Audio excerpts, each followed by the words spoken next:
You feel it, don't you? Something around you has shifted and it's not natural. What if the attacks you're facing didn't start by accident? What if someone close knows more than they're showing? I was once inside the occult, and I know how bewitching begins.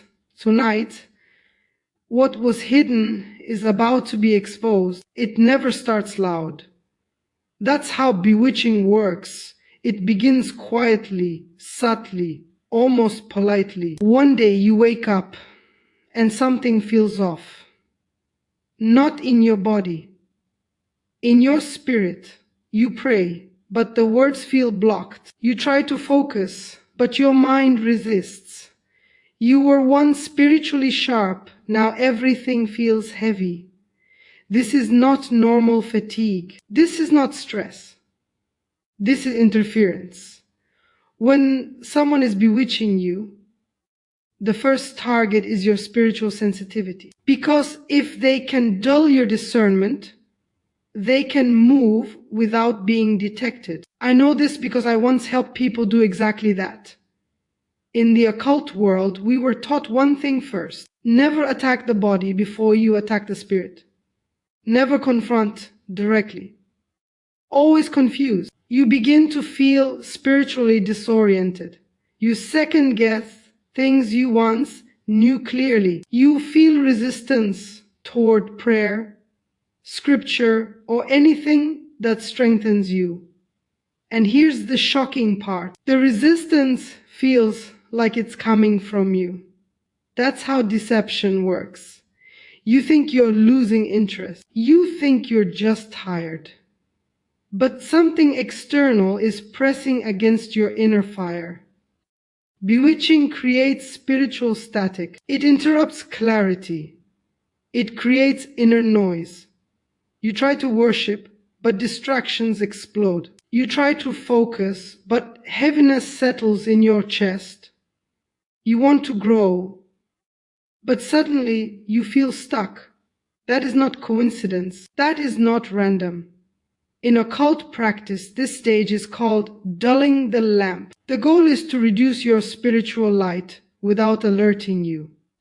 And the person involved is rarely a stranger. It's someone who knows your rhythms, someone who understands your weaknesses, someone who watches when you are strongest.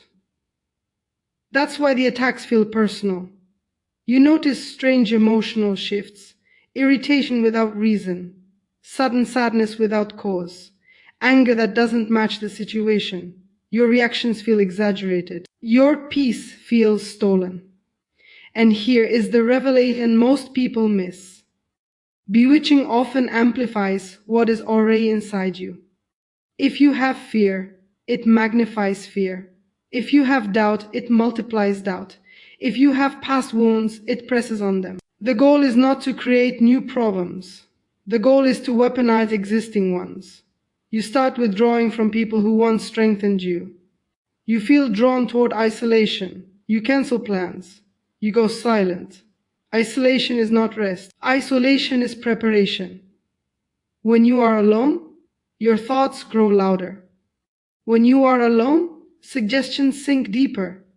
When you are alone, lies sound like your own voice.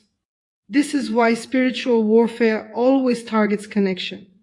Now listen carefully. The person bewitching you often appears supportive on the surface. They may check on you, they may speak kindly, they may even pray with you. But their spirit reacts negatively when you rise.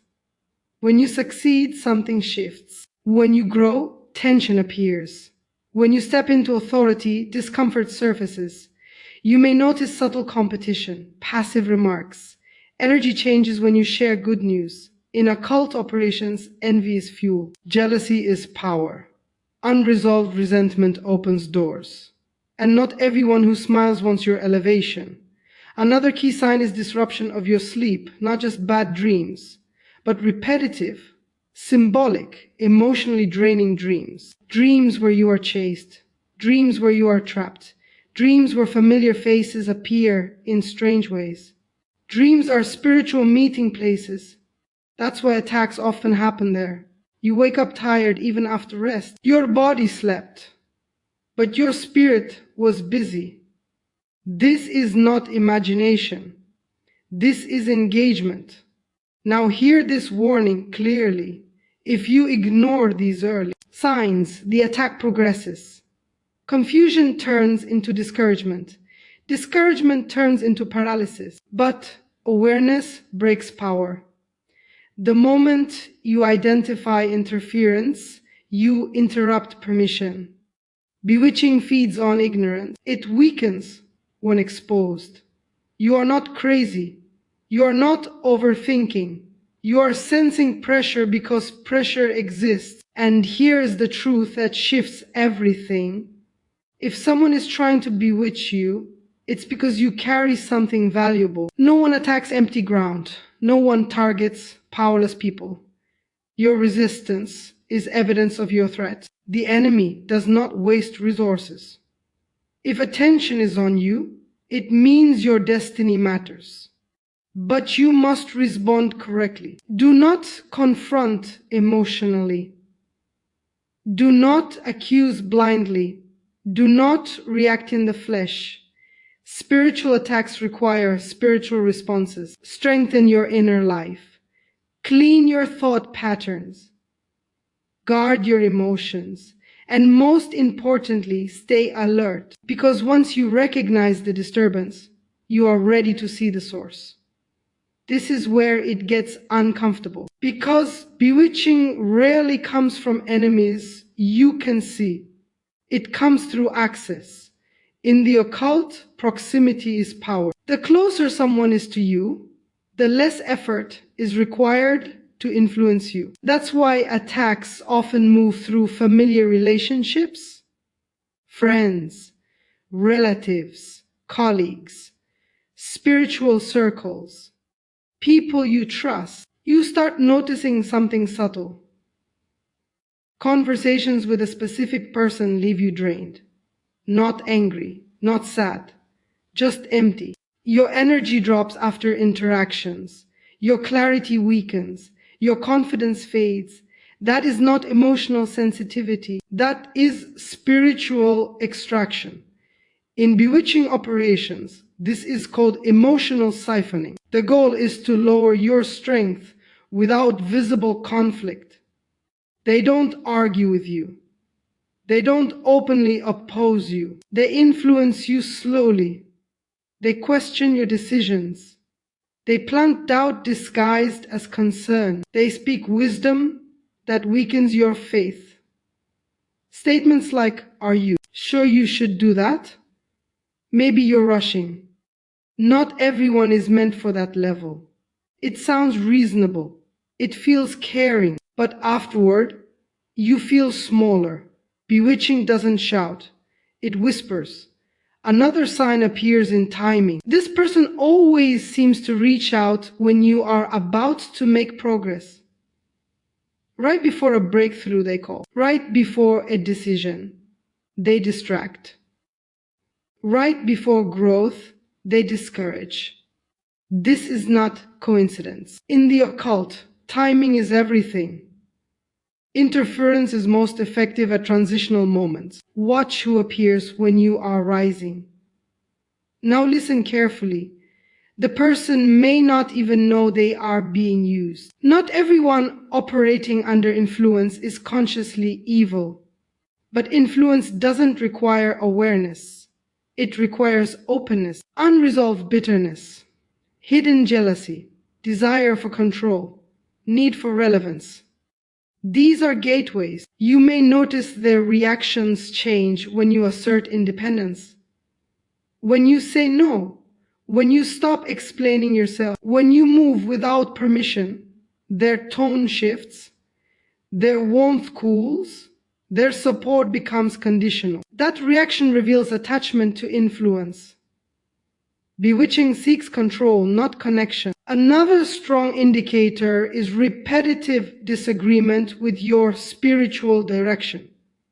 Not healthy discussion, persistent resistance. They dismiss your convictions. They downplay your discernment. They redirect you away from growth. Over time, you begin to doubt yourself. You start asking for validation for things you once knew. That's the goal. In occult influence, the highest victory is when the target stops trusting their own perception. You begin outsourcing your decisions. You wait for approval. You hesitate. Your authority weakens. Now here is something most people miss. The person influencing you often benefits from your stagnation. Your growth threatens their position. Your clarity exposes their insecurity. Your authority disrupts their control. So they keep you small, dependent, unsure, not through force, through familiarity. Another sign shows up in shared spaces. Rooms feel heavy after they leave. Atmospheres shift when they enter. Your peace changes. Your body reacts before your mind does. That's discernment. Your spirit senses what your logic tries to excuse. You may even feel guilt for questioning them. That guilt is not yours. In occult dynamics, guilt is used to maintain access. You tell yourself, they mean well. I'm overreacting. I shouldn't think this way. And so the influence continues. Dreams intensify involving this person. Not always nightmares, symbolic dreams. They appear watching you, standing in doorways, blocking paths, holding objects. Dream language reveals spiritual roles. Your spirit already knows what your mind is resisting. Now, hear this truth clearly. Exposure does not mean confrontation. You do not need to accuse. You do not need to explain. You do not need to prove anything. Authority is exercised through boundaries. Distance weakens influence. Clarity breaks confusion. Silence disrupts manipulation. When you stop oversharing, power shifts. When you stop seeking approval, control breaks. When you guard access, attacks weaken. This is why some people react strongly when you change. They feel the loss of influence. That reaction confirms everything. Bewitching cannot survive independence. And here is the warning you must take seriously. If you ignore relational influence, the attack escalates. Emotional interference turns into life obstruction. Opportunities delay. Plans collapse. Momentum dies. Not because you lack ability, but because influence is draining alignment. But once you see it, you can interrupt it. You are not obligated to maintain access to everyone. You are not required to explain discernment. You are not responsible for protecting someone else's comfort. Your peace is priority. Your clarity is protection. Your authority is non-negotiable. And now that you can identify influence, you are ready for the next level. Because recognizing disturbance is one thing. Recognizing the method is another. This is where the attack becomes visible. Not dramatic, not explosive, but systematic. You try to move forward, and something keeps stopping you, not once, not twice, repeatedly. Plans stall. Opportunities almost happen. Doors open halfway, then shut. You prepare. You invest time. You do everything right. And still, momentum collapses at the last moment. This is not bad luck. This is obstruction. In occult operations, this phase is intentional. It's called frustration binding. The goal is simple: wear you down, not by destroying you, but by exhausting your patience. You begin asking dangerous questions. Why does nothing work for me? Why does it always fall apart? Maybe I'm not meant to progress. That internal dialogue is the real target. Because once you accept limitation internally, the external world follows. You notice confusion increasing, Decisions feel harder. Clarity disappears. You change your mind constantly. You doubt every step.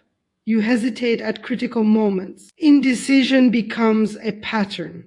That is not personality. That is pressure. Bewitching thrives in confusion because confusion neutralizes authority. When you're unsure, you delay. When you delay, you miss timing. When you miss timing, you blame yourself. That cycle keeps repeating. Another sign appears in repeated minor losses. Not catastrophic, but irritating, small financial leaks, miscommunication, technical issues, unexpected expenses. Nothing big enough to alarm you, but enough to drain you. This is strategic erosion. In spiritual warfare, constant small attacks are often more effective than one large one because they keep you distracted, tired, focused on survival instead of purpose. You feel like you're always catching up, never ahead, never settled. Now listen closely. The person influencing you does not need to control every area. They only need to disrupt alignment. Once alignment breaks, progress slows automatically. You may notice you keep revisiting old cycles. Old habits resurface. Old fears return. You thought you were past this, but suddenly you're fighting the same battles again. That regression is not accidental. In occult influence, reversal is a key tactic. If they can't stop you, they try to rewind you. You also experience increased mental fog. You forget things you normally remember. You lose focus mid-task. Your productivity drops without explanation. Your mind feels crowded, scattered, overloaded. This is mental interference. Your thoughts no longer flow smoothly. They clash. They interrupt each other. And here's the disturbing part. The confusion increases when you're about to make a decisive move. Right when clarity matters most, you delay sending the message. You postpone the meeting. You talk yourself out of action. Later, you regret it. That regret feeds discouragement. Discouragement feeds passivity. Passivity is the desired outcome. Because a passive person is easy to manage. Another revealing sign is misplaced favor. You see less qualified people advancing faster than you. They receive opportunities effortlessly. While you struggle for basic recognition, this creates comparison. Comparison breeds resentment. Resentment weakens discernment. That emotional turbulence keeps you distracted. Bewitching doesn't just block progress. It manipulates perception. You start questioning your worth, your calling, your competence.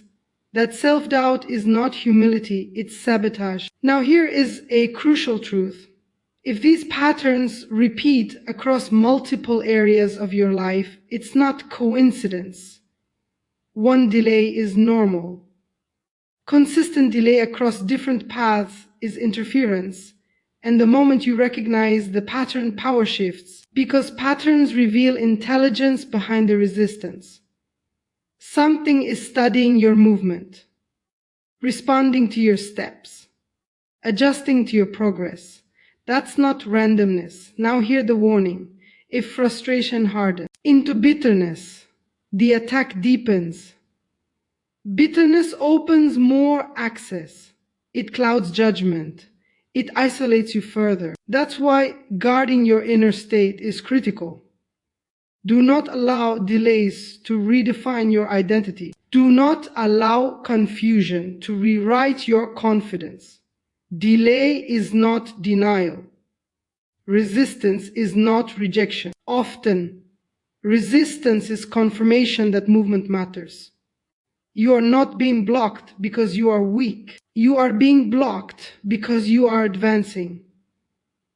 But here is the key. Once you confront the pattern spiritually, momentum returns rapidly. Clarity snaps back. Energy rises. Opportunities realign. Because influence loses power when it's identified. You don't fight people. You break patterns. You don't react emotionally. You respond intentionally. And now you're ready for the final exposure. Because knowing the signs is not enough. You must understand how to fully disconnect the influence. This is where everything changes. Because identification without separation is dangerous. Knowing someone is influencing you is not enough. You must break access. In occult systems, influence survives through agreement, not spoken agreement, subtle agreement, emotional permission, mental tolerance, spiritual neglect. That's why the final sign appears when you try to rise again. The moment you decide to reclaim authority, resistance spikes, emotions intensify, opposition increases. This is called exposure backlash. When influence senses disconnection, it reacts. You may feel sudden guilt, unexplainable fear, pressure to fix the relationship. Thoughts like, maybe I'm being harsh, maybe I'm misunderstood, maybe I should go back to how it was. That hesitation is not wisdom. It is withdrawal symptoms. Because influence does not leave quietly. Now hear this clearly. You break bewitching by removing access, not by fighting energy. Arguing does nothing. Explaining does nothing. Confrontation often strengthens resistance. Silence weakens it. Boundaries starve it. Consistency destroys it. The first step is internal separation. You stop seeking emotional validation from that source. You stop sharing personal plans. You stop inviting opinion. This is not bitterness. This is protection. In spiritual warfare, access equals authority. Who you allow close enough to influence your emotions has power over your direction. The second step is mental cleansing. Bewitching leaves residue, lingering doubts, false narratives. You must actively reject thoughts that reduce you. When a thought contradicts clarity, you challenge it. When a thought produces fear, you expose it. When a thought weakens faith, you replace it. Thought discipline is warfare. The third step is spiritual reinforcement. You rebuild consistency, not intensity. Consistency, regular prayer, focused intention, clear declarations, not emotional begging, authoritative alignment. You don't ask for freedom, you stand in it. And here is the part most people ignore. You must forgive without reconnecting. Forgiveness closes doors internally. Boundaries close doors externally. You can release resentment without restoring access. That is power. Now watch this closely. When influence breaks, three things happen rapidly. First, clarity returns. Decisions feel easier. Your intuition sharpens. Second, energy rises. Motivation increases. Joy stabilizes. Third, momentum resumes. Delayed things begin moving. Opportunities reappear. This is confirmation. Bewitching cannot survive in clarity. Another final indicator appears. The person involved either disappears, escalates, or exposes themselves. They may withdraw suddenly. They may provoke conflict. They may reveal true intentions. Do not react. Reaction feeds the old dynamic. Calmness confirms disconnection. Now here is the warning that must be heard. Never announce your spiritual shifts to those who benefit from your stagnation. Moves made in silence are harder to sabotage. Your authority does not need witnesses. Your healing does not need approval. The final breaking point is alignment. When your inner life aligns with truth, external interference collapses. Bewitching only works where identity is unclear. Once you know who you are, influence loses leverage. You stop explaining. You stop defending. You stop shrinking. And suddenly, peace returns. Not emotional peace. Authoritative peace. The kind that doesn't fluctuate. The kind that holds ground. That is how you know it's broken. And now hear this final truth. If you were targeted, it was because you carry weight. If you were pressured, it was because you matter. If influence followed you, it was because your future threatens limitation. This was never about destruction. It was about delay. And delay just ended. You are not weak. You were targeted because you are dangerous to darkness. What was hidden has been exposed, and exposure ends power. Your clarity is returning, your authority is rising, your momentum is unlocked. You do not go back to confusion. You move forward in control, awareness, and strength. This is not survival, this is victory.